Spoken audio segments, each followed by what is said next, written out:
میری basic field اور ایسکٹالوجی ہے، اینڈ ٹائمز، تو مجھے پتہ ہے سرور انبیاء سرکار ختمی مرتبت بادشاہ کونین نے آخری دور کی جنگوں کے بارے میں کیا کہا ہوا ہے۔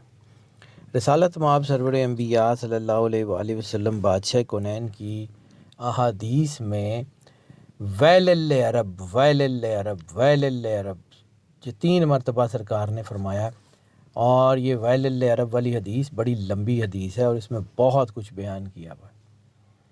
اور وہ جو ویل للعرب کا مطلب ہے عرب برباد ہو گیا، عرب برباد ہو گیا، عرب برباد ہو گیا، 3 مرتبہ فرمایا تھا۔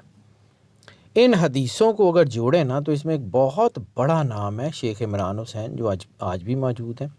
شیخ ناظم سائپرس میں ہوتے تھے، شیخ حشام امریکہ میں ہوتے تھے، تو سمد سارم ہے یا ڈاکٹر سارم، وہ یہ جامعہ الازہر کے مفتی ہیں اور بہت شاندار پرسنالٹی ہے۔ ان کا تھیسز ہے اسکٹالوجی کے اوپر۔ حدیثوں میں 3 قبیلوں کا ذکر ہے، تا عرب تباہ ہوگا۔ ان قبیلوں کے نام ہیں عبد قیس، بنو حنیف، بنو تمیم۔ عبد قیس کے بارے میں ایک اور حدیث ہے، سرکار نے نام لے کے کہا تھا، سرکار ختمی مرتبت بادشاہ کونین صلی اللہ علیہ وسلم نے، میں عبد قیس کی عورتوں کو بتوں کے آگے تھرکتے ہوئے دیکھ رہا ہوں۔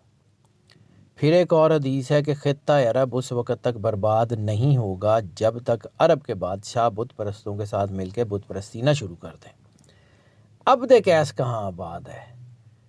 اے آئی کے کسی پلیٹ فارم سے، گوگل سے کسی سے پوچھئے کہ عبد قیس کہاں آباد ہے، it will tell you you a E. Okay, temple کہاں بنا ہے؟ سارا کچھ ہو رہا، کوئی شک ٹھیک ہے۔ دوسرا قبیلہ جس کا سرور انبیاء سرکار ختمی مرتبت بادشاہ کونین کی حدیثوں میں نام ملتا ہے، اور آپ نے کہا تھا کہ یہ خطہ عرب اس میں تباہ ہوگا۔ اس کے آگے بھی 3 اور حدیثیں بتاتا ہوں، لیکن فی الحال یہ وہ ہے Bano Hanif. Bano Hanif MOFA MOFA ministry of foreign affairs سعودیہ کی، اس کے اوپر جائیں اور وہاں پہ FAQs میں بھی ایک کویشچن موجود ہے، یا وہاں پہ سرچ میں جا کے لکھیں کہ ان کا جو رائل فیملی ہے ان کا قبیلہ کون سا ہے، اٹ ول ٹیل یو بنو حنیف۔ بنو حنیف۔ اچھا، کہیں پیچھے جا کے ایک اور سرچ کیجئے گا، بنو حنیف آپ کو ایک اور جگہ بھی نظر آئے گا۔ مسیلمہ کذاب کا قبیلہ کون سا تھا؟ بنو حنیف۔ اچھا، تیسرا قبیلہ سرور انبیاء سرکار ختمی مرتبت بادشاہ کونین نے فرمایا بنو تمیم۔ بنو تمیم کہاں آباد ہے؟ گوگل سے پوچھئے گا، مجھے چھیڑ دیں، اٹ ول ٹیل یو قطر۔ تو آج جنگ کن ملکوں کے درمیان ہے؟ پوری کی UAE آ پوری گیا، UAE، سعودیہ، قطر۔ آج میجر سیٹ اپ کہاں ہے؟ UAE، سعودیہ، قطر۔ باقی تو ان کے ساتھ ہیں، باقی تو ان کے پیچھے ہیں، میجر تو یہی ہیں۔ سرکار نے کہا تھا ان تینوں کی وجہ سے ہوگا۔ ٹھیک ہے، پھر آگے چل کے ایک اور حدیث، بلکہ 3 حدیثیں، میں چونکہ مختلف رینڈم حدیثوں کو جوڑ رہا ہوں، میں صرف وہ نا جیسے جگزا پزل کو جوڑ کے تصویر بنائی جاتی ہے۔ 3 حدیثیں رینڈم۔ ایک، رسالت مآب سرور انبیاء سرکار ختمی مرتبت نے عرب کے ایک بادشاہ کا کہا کہ یہ بادشاہ جب آئے گا تو خطہ عرب میں تباہی کا آغاز ہو جائے گا، اور اس کا نام ایک جانور کے نام پہ ہوگا۔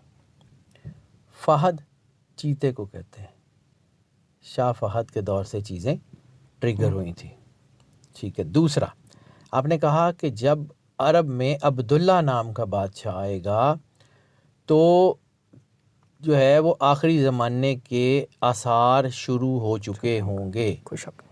فہد کے فوراً بعد کون سا بادشاہ ہے؟ شاہ عبداللہ۔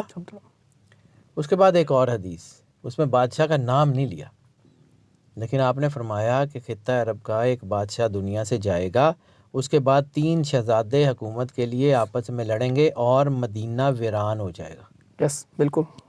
ٹھیک ہے، تو یہ جو سرکار ختمی مرتبت بادشاہ کونین صلی اللہ علیہ وآلہ وسلم نے فرمایا، یہ وہی تو ہو رہا ہے، اور رسول اللہ صلی اللہ علیہ وآلہ وسلم نے جو فرمایا ایز اٹ از ایکچولی ہوگا۔ میں جنگ، فارس کی جنگ، تو کبھی کبھی ایسا ہوتا ہے کہ چڑیاں باز کو مار دیتی ہیں، خود بھی مر جاتی ہیں، کوئی نہیں ہے، خود بھی وہ مر جاتی ہیں لیکن بعض کا غرور تباہ کر کے مرتی ہیں. تو اس وقت بڑے بڑے جو تھے ان کا غرور تباہ ہو گیا، ایران کا کچھ نہیں رہا. لیکن حسین تم نہیں رہے، تمہارا گھر نہیں رہا، لیکن تمہارے بعد ظالموں کا ڈر نہیں رہا. ڈر ان کو کوئی نہیں رہا. اس وقت جو حالات چل رہے ہیں، ایران کو بہت مار پڑی ہے. میرا بڑا لمبا عرصہ تہران میں گزرا جی، اور اب میں جب تہران کی تصویریں دیکھ رہا تھا تو میں پہچان ہی نہیں سکا کہ یہ وہی تہران ہے. جتنا خوبصورت وہ شہر ہوا کرتا تھا اتنا ہی ویران ہو گیا، کھنڈر ہو گیا. اس وقت یہ جو حدیث ہیں، یہ جو میں باتیں کر رہا ہوں، یہ کچھ جذباتی باتیں نہیں کر رہا، میں نے کچھ چیزیں لکھی ہوئی ہیں. یہ جو فیصلہ کن محاذ ہے نا، اس کے دنیا کا بڑا آدمی جو ہے وہ دنیا سے چلا جائے گا. اب مجھے لگتا ہے کہ ایک بندہ اور جائے گا. اب مجھے لگتا ہے کہ کوئی ایک بندہ اور جائے گا، اور بڑی پرسنالٹی، بڑا ہاں کچھ نہ کچھ. اور دوسری میں نے اس میں بات کی تھی کہ پراکسی وارز ختم ہو جائیں گی. پراکسیز یعنی کسی کے کندھے پہ بندوق رکھ کے جو لڑائی تھی وہ ختم ہو جائے گی، کھل کے سامنے آنا پڑے گا. تو آ گئے ہیں نا سارے کھل کے. اور پھر یہ جو ہے کہ یہ دوسری اس میں ایک اور چیز تھی کہ یہ جو پریڈکشنز کہہ رہی ہیں کہ بہت ساری اتحادی طاقتوں کا اسلحہ ختم ہو جائے گا اور ایران کا نہیں ہوگا. سر کچھ لوگ کہہ رہے ہیں کہ ایران کے پاس جو سارا کچھ آ رہا ہے، ریڈار سسٹم کو اڑا دیا، سارا کچھ اڑا دیا، کچھ نہ کچھ ان کو مدد تو ہوگی نا سر، مدد تو ہوگی. مطلب یہ تھوڑی ہے اللہ کسی نہ کسی مدد غیبی بھی ہوگی، اللہ کسی سے کروا دیتا ہے سر. اللہ مطلب دیکھیں نا، اللہ کار ساز ہے نا، کردگار ہے. تو جان کن کہہ کے بھی تو نکال سکتا ہے، پھر اسرائیل کیوں رکھا ہوا ہے؟ تو اللہ کرتا خود ہے، کرواتا کسی نہ کسی بندے سے. کسی نے کر دیا ہوگا، کوئی نہ کوئی اللہ نے مقرر کر دیا. ان غریباں دا بھی تو کوئی ہے نا. آپ نے 40 سال سے ان کو تن کے رکھا ہوا ہے، 40 سال سے آپ نے ان کو باندھ کے رکھا ہوا ہے. یعنی فرض کریں آپ ایک چھوٹا سا بچہ ہے، اس کو روز ایک تھپڑ ماریں، 40 سال تک مارتے رہیں. تو جب 40 سال کے بعد اس کو موقع ملے گا تو وہ کیا کرے گا؟ ایہی کرے گا جو ایران نے کیتا ہے. تو یہ قدرت نے اس کو موقع دیا. وہ دل میں اس تیاری کرتا رہا 40 سال اس نے میزائل بنائے، ڈرون بنائے، یہ کیا وہ کیا. وہ اتنا اس کے اندر اتنی کمال کی اس نے ایکسیل کر لی ہے تو 100 سال سوچ نہیں سکتے تھے کہ جو اس نے کر دیا. سر یہ کب تک آپ کو چلتی نظر آ رہی ہے؟ کم از کم 2 سال. 2 سال یہ جنگ چلے گی؟ یہ جنگ پاز ہو جائے گی، ان قریب شاید پاز ہو جائے. پاز ہوگی، سٹاپ نہیں ہوگی. میں نے آپ کو پہلے بھی ایک دفعہ عرض کیا تھا اور بلکہ کئی دفعہ عرض کیا تھا کہ جنگوں میں سٹاپ کا بٹن نکال لیا گیا. 26، 27، 28 یہ سال میں بار بار آپ کو کہتا ہوں کہ یہ ملحمۃ الکبریٰ کا 5واں سال شروع ہوا ہے.